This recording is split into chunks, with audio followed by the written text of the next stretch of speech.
some girl from the strip club or something. Like, ooh, I saw you shaking them things on Instagram, so you definitely the type to do this. I'm like, no, sweetheart. Oh my God, the boldness though. Baby, no, I perform theater in New York, baby. I do television programs. I'm about to perform on stage with my band. I actually do things. You used to people who don't do much with life, because that's not very impressive. So I do usually go for like the geeky type, the like. Me too. I usually go for like the, friendly, like let's talk, let's like the one that like honestly like your friend, like guy friendish. But like I said, unfortunately, it does not matter what they're into. A lot of people take advantage still. Yeah.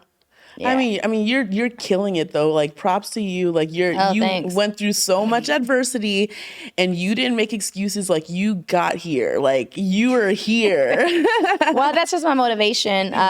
When I was in the group home and stuff, like a lot of people used it as kind of like, well, my life was, I was dealt bad cards. I'm gonna just, go down that road. I was like, nah, I can't do this. I was like, I want to travel the world. I want to do dope stuff. I just wanted to be bigger than life. I wanted to do cool stuff.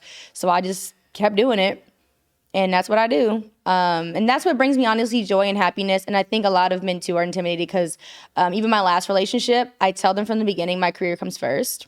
And I tell people that blatant. I'm like, hey, I just want you to know my career comes first. Because I have men who approach me and are like, I had this ex-boyfriend, he's like, if you ever do nude scenes or like sex scenes in movies or shows, I'm breaking up with you. And I was like, break up with me now. First of all, yeah, I do nude scenes. I do sex scenes in movies and shows and stuff like that. I did 4 last year. So I had to kiss like 2 girls last year, 2 guys, had to do multiple sex scenes last year. I did a sex scene on Wu-Tang, season 3, coming out February 15th. Hey, plug. So, my whole thing is like, as an actor, that's something we do. We kiss other people. I mean, the scenes are fake, obviously. But I'm like, my career comes first. I had a boyfriend when I did Penthouse, Playboy. Had boyfriends that were like, if you do that, I'm not going to be happy. Okay. You're gone now. My publications, my success is still here. The movies I've done where I've, kissed on people and stuff are still here. They can't be taken away from me. Men will come and go. People will come and go. But your success won't. Your accomplishments won't. Amen. They're embedded in 1,000 years after you're dead. Yes. So that comes first to me. That's my security. So wow, that's intimidating to some men as well. Like, because they can't control me in the sense of, you can't wear that. I don't know who you talking to. I'm gonna wear what the hell I want to wear. That's the thing. You can't really tell me nothing because I'm like, I don't need you for nothing besides companionship and dick. So you really can't talk to me like I'm a simpleton. Like, who are you talking to? I don't live on no farm. So you've never like met a man that you were intimidated by, that you like kind of like, oh, maybe like, has anybody slid in your DMs that was like a celebrity, whatever, and you're just like, you double thought it, like maybe I should, because you were such a fan of his work beforehand? Or you just like instantly turned off, like, no, nope, ew? Absolutely not. I don't want to have sex with a celebrity man ever. No. Okay. No. Well, first of all, they talk too much. They're going to tell somebody. Then if I end up being a woman, all the success I've worked for years going to be reduced down to I'm so-and-so's girlfriend. Ooh, you're so right. Now I'm going to be called an industry hoe. Now it's going to be like, this girl didn't work for nothing. She slept with people. Good for you. No, but also no, because most of them got wives and girlfriends. And like I said, the way they approach me is instantly a turn off. I've had celebrity men ask me to move in. A lot of celebrity men are just very detached, like, from reality. Like, they're just like, oh, I can just get what I want and get who I want. So a lot of times they just approach me like, I don't even know them. Come through tonight.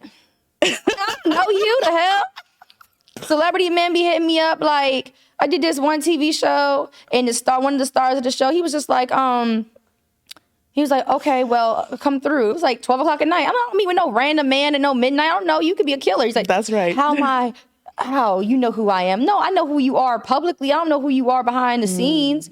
I had a celebrity man when I first moved to LA tell me to go hiking with him in the middle of the woods. I said, why the hell would I meet anybody in the middle of the woods? He gonna send me a video of him in the woods walking around. And then I went to this shoot and the makeup artist was like, girl, I would have went in the woods with him. Do you know who he is? I said, I don't give a hell. That's why you be having all these creepy stories happening. Because y'all be thinking somebody's status mean they can't be a creep. No, I'm not going to no damn woods with you. That's odd. That's an odd invitation. I don't do odd things with people. That's odd. meets you at midnight.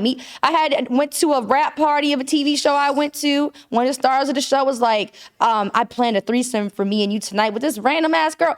I don't know, y'all. He's like, you coming through? No. No regular man would ask. That's what I'm saying. Celebrity men are weird. No regular ass man would have the confidence nor the fucking delusion to approach somebody and be like, I have a threesome planned for us. And he was fine too. He was fine. He was a little fine, light-skinned man. But no, I have no threesome with you. No, you, sir. The hell I look like just having threesomes with people at parties. What the fuck do I look like?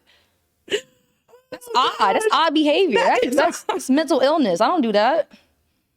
Meeting with random people, going to random people's houses, and you wonder why you woke up, don't remember shit, because you just doing odd things. I don't do odd activities. That's how I keep myself safe. I don't go to after parties. I don't meet with people. The celebrity men are the creepiest. You see all these stories that be coming up 10 years later? Put myself in that situation. I'm so glad you said it for someone who's inside the club. For all of us who can't get inside. Like, they weird. I don't give them no pussy. Absolutely not. And there's always something going around in the industry. No. That's why I've been dating more like the little Radio Shack nerds and stuff. But not radio. Is Radio Shack still around? I don't know. But I'll still date them. You know, I've been willing to date the little Radio Shack nerds. I've been dating the little, anime nerd guys and stuff. That's usually what I go for. But like I said, they've been working my nerves. They've been trying to take my money. Playing games. And I don't date model types. I like dad bods and I like squishy men. I like not conventionally like attractive. Same, like the way most people would expect me to date. Like they expect me to date like some buff, man with a bulging face and what I'm saying, like a model type almost. And I'm more like the little nerdy looking guys, little chubby dudes. And even they be doing it. They be doing it too. That's what they say. You can't go for the ugly guys because they treat you just as bad as the pretty boys. It's terrible. Everybody the same. It don't matter. That's what people don't get. Whether they pretty, they ugly, they big, they small, they broke, they rich. All these men's, all these people's, women too, they all just be annoying. Everybody's annoying. Honestly, I say date people until they break the straw. Just date them till they wear you out and then just get rid of them. I feel like at this point in my life, dating's like furniture or a car. Like just run it till it just fucking break down. Like no expectations for it to be a lifetime thing. That's what fucks people up. Lifetime expectations. I'm just gonna date you till this shit falls apart. That's what I've been doing. I'm gonna take your advice this year. Date until it falls apart. All these expectations. We're gonna be together forever. I don't know. We'll see. We'll see if we make it to next week. We'll see. We'll see if we make it to fucking next week. At this point, I'm not surprised when relationships end. I'm just like, okay, well, that was cool. I got divorced from my ex-husband like it was nothing. I just called him up and I was like, I got a divorce today. I went and applied. Really? I called him. I went to the office and I was like, I found somebody else. Bye. What? Yeah, he got on my nerves. I left. Cold-blooded. You must have destroyed that man. He's like, what? I was just married and you just filed for divorce out of nowhere? No, I warn people. I'm not abrupt. I warn people. I warned him for 2 years. I said, I'm leaving. I'm going to divorce you. You ain't giving me no dick. You acting up. You messing, you doing weirdo stuff. I think he had a problem because money was disappearing. Wasn't paying things on time, was very suspicious. I told him intimacy was dead. Things were very odd. No hand holding. Things were very odd. I warned him for 2 years. I said, I'm going to leave your ass. Nobody believes me. I left him. Then I got the next man. I warned him. I said, I'm going to leave you. I'm very patient. He was like, she ain't going nowhere. I was like, okay. I left his ass. Good for you. Got the next one 2 months later. Life's too short. I don't wait long either. Since I was 15, I think the longest I've been single is like 3 months. Lord Jesus. Really? So you're a serial monogamous dater? Yeah, but like, for example, like I've been with 3 men in 10 years because one was 5 years, then 3 years, then like a yearish in time, so it's like not a lot of people. It's just that I'm very patient, which my patience is wearing thin. I feel like people got to stop being so patient because I've been don't be like me. Don't be patient. Because no one really changes for the better as time goes on. It usually gets worse. That's what my dad used to tell me when I was younger. People just get worse. They do. That's so like whatever sad. your man's quality or standard or whatever the fuck he is now. Like let's say y'all dating for 2 weeks. That's his best. That's so That's sad. the best. That's the best that's everybody when they dating. Well, that's why like on these online dating apps, when guys like the first date, they like come over, I'll cook for you. If that's the best you can give me on a first date is to come to your house to eat up whatever kind of nasty food you got in there, like it's where does it go from there? Worse. There's a thing about it. You're never gonna get more from a man that wants to get your pussy for the first time. So once he gets it, it goes downhill from there. It's very true. He gonna do all his whistles and tricks to get in your pants. And once he gets in them pants, first couple of months he gonna keep wanting it. But then as time goes on, he gonna get comfortable. That's his now. So now he don't really have to try too hard for it. So it's gonna get worse from there.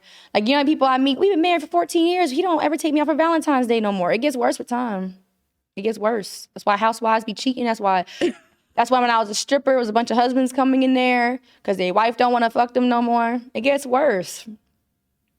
So if you dating a girl and she only giving you coochie once every 2 weeks, and that's the beginning of the relationship, it's gonna get worse. It always gets worse for whoever. That's me too. I have sex with you almost every single day when we first start dating. By year 3, you might get it twice a week. I'm dead serious. Oh my God. They be like, you were so horny in the beginning. Yeah, the dick got tired. I got used to it. Got routine. Not the routine. You have to do things to make it spicy, to keep the spice alive. I get bored. I'm like, you boring. Where's the romance? Where's the the petals? I don't want you just on top of me. You like, oh, I don't know. He don't always need to be on top. You could be on top. I don't want to do that.